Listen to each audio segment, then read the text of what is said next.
ऐरोलीमध्ये आज उभाटातील MK मडवी, माजी नगरसेवक विनया मडवी, त्याचबरोबर करण मडवी आणि तेजश्री मडवी या चौघांनी शिवसेनेमध्ये प्रवेश घेतलेला आहे उभाटामधून।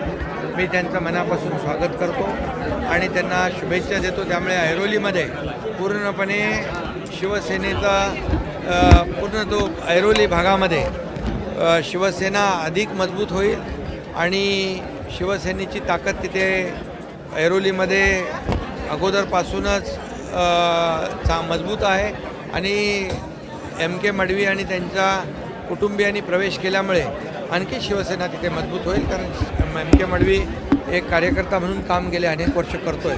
मी त्याचं मनापासून या ठिकाणी स्वागत करतो।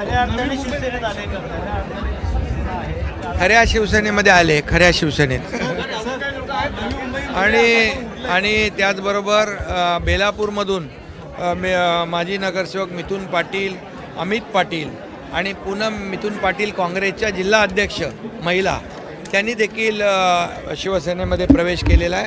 त्यामुळे बेलापूर भागात देखील शिवसेना अधिक मजबूत होईल आणि नव्या मुंबई महापालिकेवर देखील महायुतीचा भगवा झेंडा फडकेल। ते तुम्हाला अजून नंतर बोलवू ना, सांगू।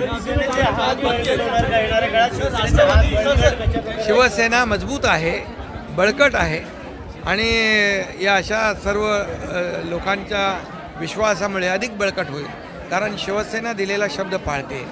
शिवसेनेचा अजेंडा डेव्हलपमेंट आहे आणि म्हणून सर्वसामान्य माणसाला न्याय देण्याचं काम शिवसेना करते आणि म्हणून राज्यामध्ये देशामध्ये महायुतीचं सरकार आहे। देशामध्ये आदरणीय प्रधानमंत्री नरेंद्र मोदीजी आमचे नेतृत्व करत आहेत, देशाला पुढे नेत आहेत आणि